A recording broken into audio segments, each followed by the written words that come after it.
Hi, welcome everybody. I'm here with Ann Betz, and thank you for joining me, Ann. I'm so excited to have you on the podcast today. Happy to be here. Almost the end of the year that we're recording this. I know, it's amazing. It's like it went so fast, 2024. Honestly, I'm glad it's coming to an end. We'll talk about that maybe later. So what I would like to do is read your bio and introduce you to the audience, and so people can get to know you a little bit, and then you can add whatever you want to add, and hopefully in the conversation that we're having, people will get a sense of what you're up to, and let's see how it goes. Sounds good. Ann Betz, she's a CPCC, PCC, those are just the initials for coaching certifications, is the co-founder of Be Above Leadership, an international speaker and training on the intersection of neuroscience, coaching, and human transformation, including Be Above's flagship program, Neuroscience, Consciousness, and Transformational Coaching. In the fall of 2023, she launched a new program for coaching.com on the fundamental of neuroscience of coaching. Ann lives in Santa Fe, New Mexico, with her five very enlightened cats. Welcome. I'm actually trying to think about that. I think 3 might be enlightened and 2 might not. Really? And how do you define that? A little. How do you define enlightened cats? I don't know. I mean, I've got like this. I read an article actually saying cats follow the same kind of attachment. The research is that they attach Really? like humans do. So I've got 3 of my cats have secure attachment and they're pretty secure. Oh, wow. And a couple of them are a little more insecure. So I don't know about enlightened, but we can look at attachment theory. Oh, wow. That would be a whole another podcast. Animals and attachment theory, but it's very true that I have secure and insecure in my house for sure. Wow. Well, we're here not so much to talk about attachment, although that we can, but we're here to inspire the listeners, the viewers, and today we really want to dive a little bit deeper into neuroscience because you have neuroscience is very important to you, and I think you're passionate about it. And I do neuroscience in my coaching, I think, in a different way. So we can talk about how neuroscience impact change. And for those of you, the listeners who don't know that I live in Israel, we've had so much trauma and sadness and hurt and whatever you can imagine. Yeah. And people have certainly fallen into a hole, the rise of alcohol abuse, drug abuse, you name it, skyrocketed. And that just tells me, okay, we need to do a better job on educating people of what they can do and how they can use neuroscience in order to support themselves. So the stage is yours. What do you want to add? What do you want me to say? Like what? Tell me where should we go? Let's talk about how neuroscience impacts when you experience yourself getting triggered. So, things that, I know, I mean, we have a huge, there's a huge playing field, but it's, you can really pick because we get triggered all the time, but then, there's something small, like I tell you something. So today it's really raining and thundering here in Israel, which, happens a couple of times a year. And my kids, they're 3 and 9. They were worried that what they were hearing in the morning were actually the sirens going off. And they immediately went into being triggered. And I said, no, and they asked me, are you sure? I'm like, no, these are not the sirens. You're just hearing thundering and lightning in the background, and it's okay. Don't worry. Yeah, there's kind of if we use the language from sort of the science fiction world, there's like a prime directive of our brain, and this, to keep us safe. So it's always it's going to tend to, and I'm very careful when I talk about neuroscience, and you will hear me be very, the word I like to use is hedgy, but be very, a little cautious in how I speak about it, because nothing is absolute. And anybody who comes on and, this, anybody who, is on a YouTube video, this is the way it is, and this is how it works. I like to say it tends to work that way because we are all so individual and have, there's tendencies and there's very few absolutes, I think, when it comes to neuroscience. So I think about this prime directive of the brain, where what it's really just trying to do is keep us alive. One of the people that I follow in the space of neuroscience, I'm a big fan, is a woman named Lisa Feldman Barrett. And she has done the most recent, best, deep work on emotions. We can talk a little bit about that because it fits with this whole idea of a trigger. And there's others that are working in sort of the emotion theory that she's working in, and it's becoming the dominant theory. But one of the things that she says is basically the only reason, I've heard her say this, I think it's a little tongue in cheek, but the only reason we have a brain is to keep our body alive. That's why we have that's why we have emotions. That's why we have, everything that's going on. That's why your children hear a little bit of something, and immediately what's happening is physiologically, their body in partnership with their brain is getting ready for, whatever they think it might need, worst case scenario. And I'll tell you a funny sort of another example of this, but I spent some time I'm dealing with a health issue right now. And so spent some time in the hospital this fall, actually a lot of time. And at one point they changed the notification that one of the rooms needed attention. So there's like a bell that goes off that says, the patient in room 22 needs the nurse. Okay. But what they changed it to was something that for the nurses sounded very close to a code blue, and a code blue is really bad. So what's happening is it's just the person in the room needs another pillow or, needs some more Tylenol, and their bodies they would come into my room and they'd be like, like that, because their body and their brain in partnership are processing this information as, we better just go to worst case. That'll be safest. And this is not a conscious decision. This is all happening, layers below. So with your kids, it's sort of saying their system is saying, be safest to assume it's the worst case scenario, not that it's just rain. Right. No, I agree. And, I was at a seminar 20 years ago, I think before she was doing her research, and the same assumption was made that basically it's all about survival all the time. And that what we're doing is we're basically just scanning and having all these other functions in order to keep ourselves alive. And right. And it's a funny thing with the emotion and the sort of triggering process, because technically, and this is where we get into the difference between sort of technical neuroscience and what I think of as applied neuroscience, which is more what I'm doing in coaching, what I'm teaching coaches to do. It's the application of it, not just the pure technical fine tuning. And to be someone who works effectively in that place, I think it's really, especially if you're going to teach it, it's really important for me, at least, that I know the fine tuning, but my clients don't need to know that. So, the technical interesting thing is that we don't and this is actually can be very helpful for anybody, but I've shared a lot with my clients, but technically we're not getting triggered, weirdly, and we've used that word for many, many years in the human development field. But technically what's happening is we're predicting something. We're assuming something. The feeling that we have, the physiological response, and then the naming of the emotion, anxiety or whatever it is, which is happening very quickly and below our conscious processing, it is actually not happening as a reaction to something. It's happening saying, what do I need now? What's going to happen in the future? So my emotions are not reactions, but they're actually predictions, and it can go so quickly that it feels like a reaction. And this is where I get into but technically, according to the current research, it's not a reaction. It's going that your whole system is going, what if? Right. What if this worst case scenario happens?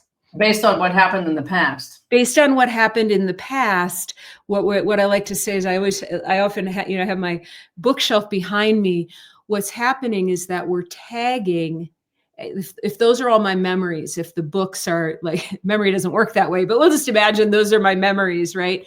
What's happening is that my brain has tagged a particular memory or set of memories that it is using as information to predict the future. So what's really cool about this is that if I have a client, for example, who is being told in the business setting that they need to show more leadership and maybe need to run a meeting, and they come to me in coaching and they're terrified to run a meeting because they've never done it before, we might explore what memory have they tagged. Maybe they got laughed at when they tried to share something at the dinner table, or in high school, they did a presentation and everybody made fun of them. Whatever it is, the brain is tagged something. And in coaching, what we're going to do is say, that is not a useful tag. That is limiting you now. Let's move that to another tag of a real lifetime when you were successful at something, when you did lead a meeting or a group. Let's almost like that old-fashioned telephone. That's what I always picture, right? Like I'm going to pull the plug from over here and I'm going to plug it in over there. And I'm going to use this example of my own effectiveness. Like, oh yeah, I led that PTA meeting, or, I did that just fine. I'm going to move that tag over there so that my being predicts something better than the, embarrassment of high school. That feels terrible, right? Yeah, that's awesome. So, because I do also work with that, but I use kinesiology in order to get people to a deeper level in what you would call the tag. How do you deal with people not always remembering their tags? Oh yeah, they often don't. Right? They don't. Like, oh, I don't have a bad tag. I don't remember that. They So don't. So what I like to think is, man, there's so much going on here and in this whole system that that we're going to excavate. And I'm going to hopefully, in coaching, if I've got a client who's really coming to me for growth and development, we're probably going to work together for a long time, hopefully, because we're going to just keep excavating and looking at these. And sometimes when one part of our being sort of settles down, I call it like the snow globe settling, we realize something, because everything is kind of settled down, and now there's more access to useful information. And so this is why I think in the course of therapy or coaching or anything, 6 months in, people are like, I just had the most interesting realization, because we have helped them get more settled. Yeah. So what do? I don't care. I just ask them what memory, as we're talking, what memory is, just give me any memory that's associated with that. And it doesn't need to be the most, maybe the memory of, their mother yelling at them for, not finishing their food when they're 3. Maybe that's the most visceral memory, and that doesn't come up. It doesn't actually matter, because what we're going to do is just look to see what's there right now. And what's really important is the intentional movement to a different memory of a time that they did do something that worked, that was more in alignment with who they want. I don't need to, it doesn't, they might come to me later and go, that whole thing about leading meetings, that was not about high school at all. That was about, this. Great, right. Good, you have insight, but it's not necessary to make the shift that you know exactly where it came from. Gotcha. In my opinion. Well, I think it's interesting. I mean, it's interesting, but you don't always have to know. Yeah, you don't always have to know. So, who inspires you? What inspires you? Oh, it's a great question. So I have been working in the area of human development and personal development. I've been fascinated by this since I was 18 years old, and I'm very far from 18 these days. So We'll just say. I was a philosophy major, and then I got very, very interested in the development of consciousness. And so was working with my business partner since about 2001. We've been working together on various aspects. And in about 2010, 2011, I started seeing that there was information coming out about the brain. And interestingly enough, 15 years ago, there wasn't very much. I had a hard time finding the right books that really spoke to me. Now, just put neuroscience in on Amazon and you get probably 1 million hits. I don't even know. Yeah, But that's right. 15 years ago, we had not yet made the connection between neuroscience and day-to-day life, leadership, coaching, management, parenting. We hadn't really made that connection. Neuroscience was something that was much more about like Alzheimer's and, neurodegenerative diseases and things like that. What do you do if somebody has a stroke and what's happening in their brain? It hadn't really crossed over into, hey, day-to-day life could be really interesting if people understood more about this. So I think I started seeing a little peek of like newspaper articles that got me really fascinated. And what I was really interested in was, what is the neuroscience of consciousness? And not just, am I awake? Am I a real person, which is often the way philosophers look at consciousness, but to what degree am I effective in the world? And does neuroscience provide some evidence for that? And where we work with a model of effectiveness that I can say, see, this isn't just my little good idea. There's some validation here that says, when you operate in this way, the results will be more aligned with what you want in your life. And that's what we've been able to find, is that neuroscience does show us that there are different brain states at different levels of awareness. I don't have it with like a, super fine tooth comb at this point, but we can definitely see the brain changes as people grow and develop. Oh, absolutely. And it's great. I think when I started to look at neuroscience and coaching, I think there was David Rock and then there was nothing, right? And yeah, David Rock was kind of, he was the first one to sort of, I think, see, or his group or whoever he was working with, and I don't think people do it alone, to sort of see, this neuroscience stuff, there's an application for leadership.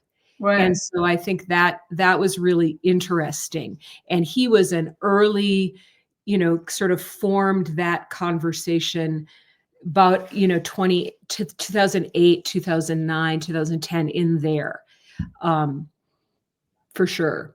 Yeah. So, like opening the door, and now everybody's talking about it, and everybody's talking about it as if they, and this sort of comes to my other point that I said at the beginning, that I really am realizing, there's a lot of people talking about neuroscience now, and I'll have to go start talking about something else because it's gotten so popular in the last 15 years. But the issue that I have is, can you apply it? It is really less interesting sort of theoretically, like, this is what's going on. But what's really interesting is, how does that help people?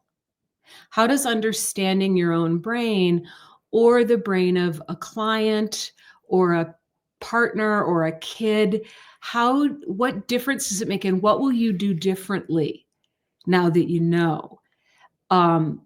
Because I think there's a lot of people who've watched a lot of podcasts and like, oh, I love neuroscience, but they don't know, they're missing the application to their own life. Yeah. So then my question would be, what do I do different? Well, it depends on what your issue is. Of course, but right? It's like, of course, but now if I understand even the basic premise of I have an unconscious, I have a subconscious, I have a fight, flight, or freeze or fawn, I have a neocortex. Even if I understand the basic premise, it sometimes I think will help me to have that awareness and see, okay, I can't just use will. I always say to my clients, listen, willpower is not just, it's often not going to cut it, because you got to have a whole, different part of the iceberg underneath there that has a whole different idea of where you are, how you respond, or what you're thinking, and you need to take that into consideration. And I think that in and of itself, my hope is, when I talk about that people will have more compassion for themselves, and more compassion for others, because it moves away from the, why don't you just toughen up and do it differently? Right. When actually, let's say neuroscience, how we use it, shows us that's just not always possible, or not possible at that particular time. And I love what you're saying, that, willpower doesn't cut it. And that's kind of the very, Western model, I would say, of things, industrialized, go out there and be that strong person. And, that's not the majority of the world. The majority of the world operates much more, in a more communal, collaborative way. So I think that question, and that's a really good question. So if I think about some of the big, what do you do differently? And it depends on what you want. If you want to make change, I love what you're saying to your clients. Like, don't just rely on willpower. Let's look to see, there's so many different, there's, the sort of what I call kind of the Hollywood version of coaching, which I hate, is sort of this idea that, it's like, okay, Barbara, let's make this change. Go, girl, 10 more push-ups kind of thing. Okay. I'm really holding your feet to the fire here. And I'm like, maybe like 0.5% of the time do I ever have that kind of conversation with my clients. Like, because what I'm aware of is that when I get them in a conversation about things like meaning and values and purpose and alignment with what their body is telling them and all of that what happens is we enter a space where willpower stops becoming a useful word. It becomes naturally motivating. Or maybe they decide this thing that they thought they wanted to do isn't in alignment. And it's just other people telling them that they should go do that. Right. Yeah, absolutely. And then they decide that they don't want to do it after all, which is good. Now we know more. Now, like, what do you want? I do have people look at their values, and I say, to the degree that we're actually living our values, we're experiencing all the byproducts that we want, which is, I think, satisfaction and joy and those kind of things. And yeah, I love that. I mean, I think, I went to coaching school over 20 years ago. I mean, then I taught coaching at the beginning level for a long time.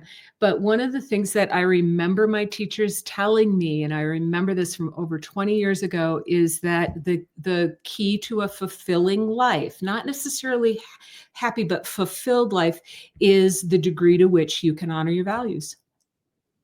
Right. And I have seen that to be the case coaching thousands of hours over 20 years and hundreds of clients and hundreds of students, thousands of students, that there is some really deep truth about that.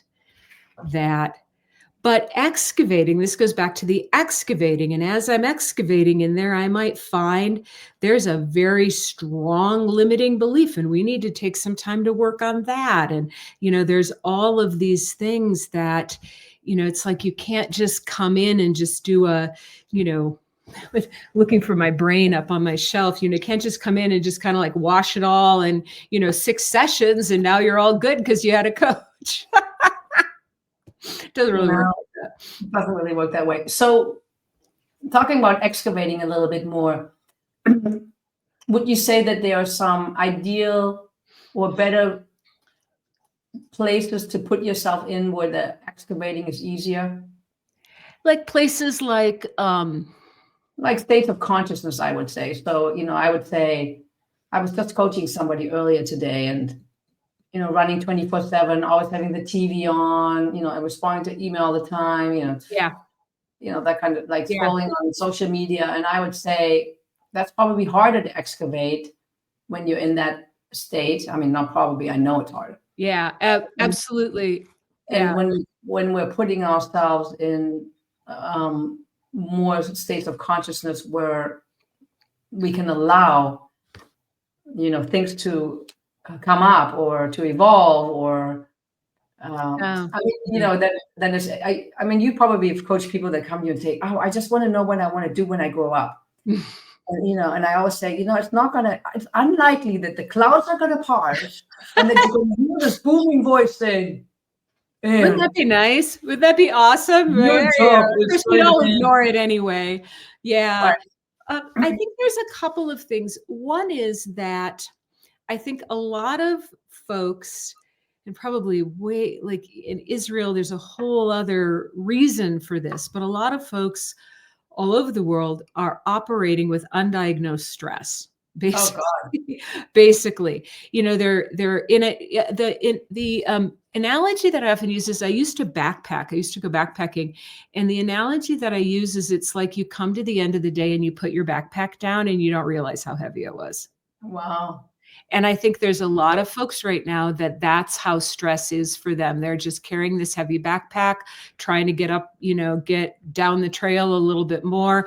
They're not even realizing it. That's why people often get sick when they go on take a break or go on vacation, because their body's been in a state of hyper awareness, hyper alert, and they haven't had time to get sick. And so their balance of their biochemical balance is sort of keeping them going. The minute they let down, all of that, we say you pay the piper. So I think, and the stress, so one of the things that we know is stress has a physiological component, a body component, and it has a brain component. And so when you are in a state of stress, what's happening with the higher brain, the prefrontal cortex right here, is that it's flooded with neurotransmitters. It's like every new stressor that comes in is like another dose of neurotransmitter. And so you have these neurons that want to connect and think and, assess or reflect or remember, like that. The neurons, you're trying to do that. But in a state of stress, too much stress, and stress isn't all bad, by the way. For those of you that are telling you stress isn't all bad, it's not. But when we go over the curve into way too much stress, what we've got is a brain that's flooded with certain neurotransmitters, and we can't make the connections because it's too soupy. It's like a swamp. So I think there's that. I think there's also the case that, this is where I find the whole neuroscience thing so fascinating, because it is never just one thing. It's like this, and then it relates to this aspect of the brain, and it's a big, fascinating, never-ending puzzle. But the other thing that I think when you're talking about your clients, sort of coming in and being super busy and all of that, is that there's a network in the brain, I'm sure you know this one, and it crosses both hemispheres, and it is a network that gets activated when we're focused on task and when we're very present here in the moment, and we're not thinking about the past or future. Call it the task network. Another network, again, I know you know this, another network called the default mode network, also distributed on both sides of the brain, that gets activated when our minds are wandering. Right. And kind of gets a bad name because it can go very easily into sort of destructive rumination and a worry and all of that. But it is also, you can't just shut it off, because this is a long way round to that's the place where we know ourselves. introspection happens in the default mode network, not when I'm working on a PowerPoint, not when I'm, doing the to-do list. Right. So we have to be able to activate that, less present, right here, right now. What are you going to do? Check off the to-do list. We have to actually activate this other network by asking questions about vision and where do you see yourself and what do you really want? And all of those questions, which actually activate a different access in the brain that is necessary for knowing who we are and what we want. And when you've got somebody coming in, like you said, like 24/7, busy, busy, busy, next thing on the to-do list, it's like you got to get them to settle down so they can go to this network productively with you as a coach, not just unproductively in the car while they're driving around worrying about things. Right. But I think that the emphasis on productively and not too much. It's like don't go from stimulation 24/7 to nothing, because that might just set somebody into full-blown panic mode. Like, I don't want to be present. That's actually some of the research on mindfulness, is that it doesn't work for everybody, because there are things that people just cannot be present to. So right. It's too much. Totally. And that's what the activity can be. It's like, I'm just going to keep myself busy because then I don't have to feel, because because those are very different networks that deal with these things. And so then at 3 a.m, we're worrying and all. We're worrying. We can't sleep. I mean, right. I would say the whole country has PTSD, and it's probably. It doesn't matter. Yeah, not probably, for sure. It doesn't matter. It's like, I'm from Germany originally, and I have, full-blown PTSD just from living in Israel, from what we're experiencing here. Your the nervous system gets trained, gets attuned to, the environment. And so I would imagine you're looking at a country of people with nervous systems on high alert. Oh, all the time. Because if you don't have a bunker in your house, then you have to worry about getting ready for a bunker. I was in bed the other day, and my 4.5-year-old son came and said, "There's sirens going on." And I'm like, "What's going on?" And they were far away, but he was alert enough to hear them, 5 miles away. Yeah, he's tuning to that, because his little body is learning how to stay safe. Exactly. And that's like, oh my God. Yeah. But I wanted to switch subjects. Yeah. And let's talk about, this is one of the reasons I'm glad 24 is over, because I'm really hoping that 25 is going to bring a different future for myself, but for many people. Want to talk a little bit about 25? You have any thoughts about where you're going? Anything that you want to share? Yeah, I'm really this piece about, I think, with the proliferation of, YouTube experts and influencers and, more people in the neuroscience space. I think the message of saying, what matters more, it's less about, can you be the smartest person in the room? And it's more about, can you take this and in the moment apply it so that it's helpful? Whatever the concept is, and there are various kind of big concepts from neuroscience. So I'll give you another one that I know you're super familiar with, which is just the idea of neuroplasticity. And neuroplasticity is, that's what your little guy's brain and your brain are doing, is that it is molding itself to its environment to say, we need to be more on alert because this is dangerous. So right. That's neuroplasticity. I like to say it's a neutral thing. It's not good or bad. Right. In this case, it may be doing things in your brain that you would prefer not to. In terms of learning and change, if we can just remember that it takes time and it takes practice and it takes repetition and it takes making mistakes, and that is one of the ways you apply this idea of neuroplasticity, which is, it's okay, I'm just learning how to do this stuff, and that my brain is wiring for that. And, of course I'm not perfect at it yet, because I've only done it for 10 hours and not 1,000 or 10,000 or whatever. I think that was Malcolm Gladwell, 10,000 hours for mastery, which they have found out, again, like everything, it's not an absolute, it varies on what you're doing. But I think about the difference between when I was first starting out as a coach and I had no idea what I was doing or what to say and so much self-doubt. And, now I've done it for 20 years. So just put me on the phone with anyone. I don't even need to prep. That's good. And that's neuroplasticity. My brain works in a coaching way why? Because I've been doing it for 20 some years. That's how my brain got trained to do this. So that's an application, a very easy one, which is to say, I'm going to take the pressure off. Right. While I'm learning. You're going to take the pressure off. What I wanted to add was, but you also have the belief that you know that you can change your neuroplasticity. And many people actually don't have that. So it's like, yes, neuroplasticity changes. Our DNA is no longer constant like they used to think. It's actually changes, it's pliable. We can change, and the research seems to show we can change up until death. That there isn't a limit. No, there's no limit. It's easier. Like there are things that are easier, like learning a language when you're under age 9. I think is there are things that are easier when you're younger, but.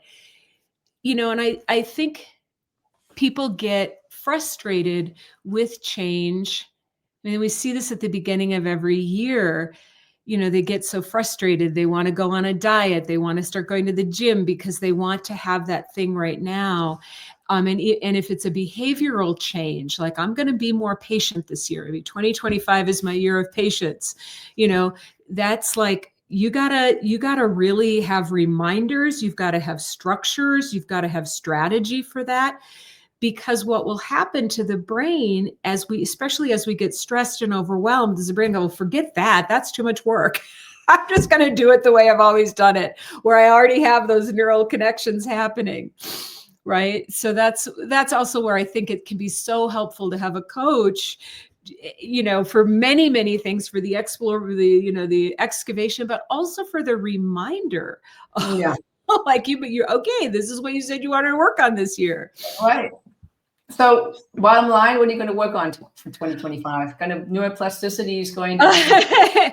What I'm working on really is this message of application and how neuroscience really should not be I think because it sounds so fancy, it's neuro, brain, and science, and it just sounds like, woo, like, wow, that it can be a little off-putting to people, rather than you're a human. And humans have a tendency to have certain ways that they work, and that the brain has evolved, developed, genetically programmed to work. And it would be really helpful to you to know more about that. It's like having a vacuum cleaner and no manual, Understand how you work, and so that you can use it better. Yeah. And this sort of idea, it's like, no, anybody can learn this about themselves and then other people. Right. Good. Yeah. So, sure. I really love I want to kind of democratize this whole thing, like get it out of the like, oh my God, you're the scientist, into like, we should all know what's going on, like how we work. Agreed. So, and if people want to find out more about that, how can they get in touch with you or learn more about it? Yeah, the best way is to either just find me on LinkedIn, and I'm easy to find. Ann Betz looks just like me. And the other way is my website is beaboveleadership.com. And we do programs on trauma, and we do programs on fundamental neuroscience for coaches. And there's so much going on in the brain and how we use this in coaching that course is actually a year-long course. It's 4 quarters. So it's 80 hours. It's a big chunk, because what we sort of realized is if we just teach you a little bit, it's missing so much of the context and the nuance that is super helpful for clients. So do that. You can find that on the website. Awesome. So if you're a coach or if you're in that space, and we'll put it in the show notes so people Thank you. so it's easy for people to see. That's awesome. So we're about to wrap up. Any last words? Usually I like people to share a quote, anything that you want to leave. Yeah, I've got a quote. It's my favorite quote about life. It's not really about life purpose, but it is my life purpose. So here's my quote, and it's from the French theologian Teilhard de Chardin, who was a mystic and a fascinating human. And he said, "Science, philosophy, and religion are bound to converge as each draws nearer to the whole." And for me, that's my purpose, is I'm trying to work in this area of convergence of maybe it's absolute truth, I don't know, but what is everything telling us? Let's not think of these things as these separate silos, but as the culmination of what we know about who we are as humans. Awesome. There's my quote. Awesome. I love it. Thank you. So I want to thank you. It's been a pleasure talking with you. And I feel like we should do this again on spirituality or neuroscience. Oh, for sure. Yeah, I'm doing a deep dive this year on that. We can totally talk about spirituality and neuroscience. Absolutely. Yeah. I think that I think it's actually what's happening is what the quote is saying, it's actually happening in the space of spirituality and neuroscience. I think we are in a convergence time where people are looking for, some people are looking for the convergences. And this is different than how science has been in the past, because science in the past has been more dissective. Right. So, I'm more interested in the convergence than the dissection.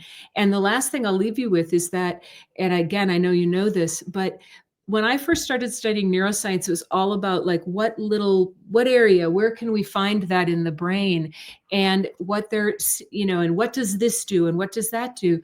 And more what I'm seeing is we have to think about it as a system. Right. And not an area. Right. And I think that's true for us as humans. We have to think of ourselves as part of the system. Part of the system. Not this little area that does this thing. No, we're part of a system, and every little thing impacts the system, in all, I don't even want to say good or bad. It's just impacts because we're part of the system. Absolutely. So with that, thank you for having me. It was a pleasure. Happy New Year, and take care. Okay, take care. Thank you, Barbara. Hi, and here are the takeaways from my podcast with Ann Betz. Number 1, recognize that willpower alone is often not enough for making lasting changes. Instead, focus on aligning your goals with your values, purpose, and what truly motivates you intrinsically. Number 2, create space for self-reflection and introspection by activating your brain's default mode network. This means taking breaks from constant task-focused activities to allow for deeper self-understanding and insight.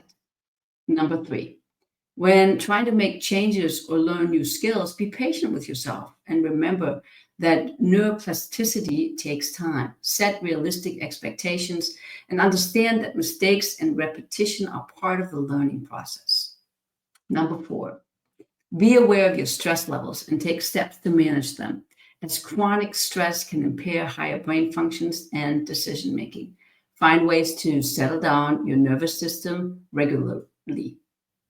Number 5, approach neuroscience concepts as practical tools for understanding yourself and others better, rather than just abstract knowledge. Look for ways to apply neuroscience insights in your daily life to improve your well-being and relationships. These are the takeaways from my podcast with Ann. And if you're curious about neuroscience coaching, neuroscience and change, curious about neuro-emotional coaching, my coaching that I practice, send me a note and I'll be sure to follow up. Until the next time, something new is possible. Take care.